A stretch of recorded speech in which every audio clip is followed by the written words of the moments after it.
a bench of petition before this court which goes to the very root of the functioning of democratic republic. നമ്മുടെ രാജ്യത്തില് ഒരു ജനാധിപത്യ രീതിയിൽ നടക്കുന്ന ഒരു ഗവൺമെന്റിന്റെ ഏറ്റവും അടിസ്ഥാനപരമായ കാഴ്ചപ്പാടിനെ പോലും ലംഘിക്കുന്ന രീതിയിലേക്കാണ് കാര്യങ്ങൾ പോകുന്നത് എന്ന് കോടതി പറഞ്ഞിരിക്കുകയാണ്.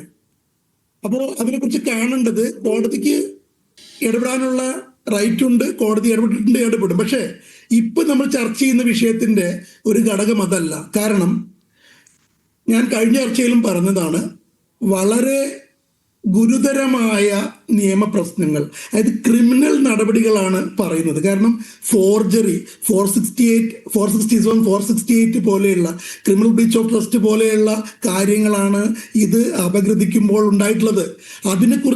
ഇതിനെക്കുറിച്ച് അറിഞ്ഞാൽ പോലീസിന് നേരിട്ട് കേസെടുക്കാനുള്ള സംവിധാനമുള്ള കേസുകളാണ് ഇത്. ഈ എടുക്കേണ്ട പോലീസോ ഇത് അറിയേണ്ട ആളുകളോ ചെയ്യാതെ ജനങ്ങളുടെ മനസ്സിൽ വളരെ ഗുരുതരമായ സംശയമാണ് ഉണ്ടാക്കുന്നത്. കാരണം 560 പേരല്ല ഒരു വീട്ടിൽ, 60 പേര് ഒരു മോഡലിന്റെ പേരിൽ 22 വോട്ട് എന്നൊക്കെ പറയുമ്പോൾ പ്രിമാഫേസിയ തന്നെ വളരെ ഗുരുതരമായിട്ടുള്ള പെശകുകൾ, ക്രിമിനൽ ആക്ട് ഉണ്ടായിട്ടുണ്ട്. ഇത് ആരാണ് ചേർത്തത്, ഇതിന്റെ പുറകിൽ ആരാണ് പ്രവർത്തിച്ചത്, ഇത് പോലീസിന് കേസെടുത്ത് പരിശോധിക്കേണ്ട കാര്യമാണ്. സുപ്രീം കോടതി ഇപ്പൊ ഇതിലേക്ക് പോകേണ്ട കാര്യമില്ല. സുപ്രീം കോടതി ഓൾറെഡി ഇതിനാവശ്യമായിട്ടുള്ള നിർദ്ദേശങ്ങൾ കൊടുത്തിട്ടുണ്ട്.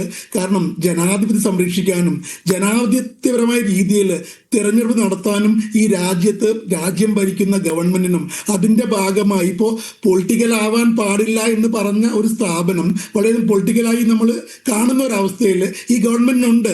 ഗവൺമെന്റ് ഒഴിഞ്ഞു മാറാൻ വേണ്ടി കഴിയില്ല. ഇപ്പോൾ കിരൺ റിജിജു മിനിസ്റ്ററോ അല്ലെങ്കിൽ വേറെ ആരെങ്കിലും പറഞ്ഞിട്ട് ഞങ്ങളിതിൽ ഇടപെടില്ല എന്ന് പറയുന്നത് തീർത്തും ജനാധിപത്യത്തോടുള്ള വെല്ലുവിളിയാണ്. ജനങ്ങളോടുള്ള കൃത്യമായിട്ട് ജനങ്ങളോടുള്ള ഇൻട്രസ്റ്റിന് എതിർ നിൽക്കുന്ന ഒരു നടപടിയായിട്ടാണ് കാണാൻ വേണ്ടി കഴിയുള്ളൂ. കാരണം ഇത്രയും തെറ്റായിട്ടുള്ള ഒരു കാര്യം. കാരണം നമ്മളെല്ലാവരും വിശ്വസിക്കുന്നത് നമ്മുടെ നാട്ടിൽ ജനകീയമായ രീതിയിൽ ജനാധിപത്യത്തിലോട് കൂടിയാണ് ആളുകളെ തിരഞ്ഞെടുക്കുന്നതെന്നും അവരാണ് നമ്മളെ നയിക്കുന്നതെന്നുള്ള ആളുകളുടെ ഏറ്റവും ബേസിക് ആയിട്ടുള്ള വിശ്വാസത്തെ ചോദ്യം ചെയ്യലല്ലേ ഇത് പ്രതികരിക്കേണ്ട ആളുകൾ എങ്ങനെ പ്രതികരിക്കണം അതുപോലെ പ്രതികരിക്കേണ്ടതല്ലേ. ഇപ്പോൾ രാഹുൽ ഗാന്ധി വ്യക്തമായി പറഞ്ഞ കാര്യങ്ങൾ, ഹരിയാനയിലെ വോട്ടെപ്പിനെ കുറിച്ച് പറഞ്ഞു. അദ്ദേഹം ചൂണ്ടിക്കാണിക്കുന്ന കാര്യങ്ങൾക്ക് വ്യക്തമായ മറുപടി പറയാൻ ഇലക്ഷൻ കമ്മീഷനോ ഗവൺമെന്റിനോ കഴിയുന്നില്ല എന്നുള്ളത് അദ്ദേഹം പറഞ്ഞ കാര്യങ്ങളിൽ എന്തൊക്കെ വസ്തുതയുണ്ട് എന്നുള്ളതാണ്. കാരണം നമ്മൾ എപ്പോഴും എന്താ പറയുക, ഒരു കുറ്റകൃത്യത്തെക്കുറിച്ച് ഒരു ബോധ്യം വന്നാൽ അന്വേഷിച്ച് അത് തെറ്റാണോ ശരിയാണോ എന്ന് പറയേണ്ട ഒരു ബാധ്യത ഇവിടെ ഇലക്ഷൻ കമ്മീഷനുണ്ട്, പോലീസിനുണ്ട്. അതിലേക്ക് പോകുന്നില്ല എന്നുള്ളത് വളരെ അധികം തന്നെ നമ്മുടെ രാജ്യത്ത് പ്രശ്നങ്ങൾ ഉണ്ടാക്കുന്ന, നമ്മൾ ഈ പറയുന്ന കാര്യങ്ങൾ, ഇപ്പോൾ പറയുന്ന കാര്യങ്ങൾ എന്തൊക്കെയോ കഴമ്പുണ്ട് എന്നൊരു തോന്നൽ സാധാരണക്കാരന് ഉണ്ടാക്കാൻ ശ്രമിച്ചാൽ അത് തെറ്റു പറയാൻ വേണ്ടി കഴിയൂ.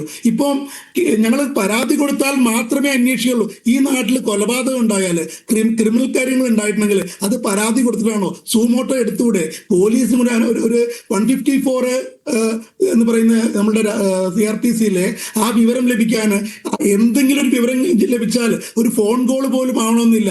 അത് ലഭിച്ചാൽ അതിനെക്കുറിച്ച് വ്യക്തമായ അന്വേഷണം നടത്തി തീരുമാനമെടുക്കേണ്ട. ഞാൻ വീണ്ടും പറയുകയാണ്, ഗുരുതരമായിട്ടുള്ള നിയമലംഘനമാണ്, ചെറിയ രീതിയിലുള്ള കാര്യങ്ങളല്ല ഇത്. ഫോർജറിയും ഫ്രോഡും അതുപോലെ വിശ്വാസവഞ്ചനയൊക്കെയാണ്, ജനാധിപത്യ ധ്വംസനമാണ് നടക്കുന്നത്. ഇതിനെക്കുറിച്ച് വ്യക്തമായി ആളുകൾക്കിടയിലുണ്ടായിട്ടുള്ള അവിശ്വാസം പരിഹരിക്കാനുള്ള പരമമായ ബാധ്യതയിൽ നിന്ന് ഒളിച്ചോടുകയും സാങ്കേതികത്വം പറയുകയും ചെയ്യുന്നത് നല്ലതല്ല രാജ്യത്തിന് എന്നാണ് ഷാബു പ്രസാദ്.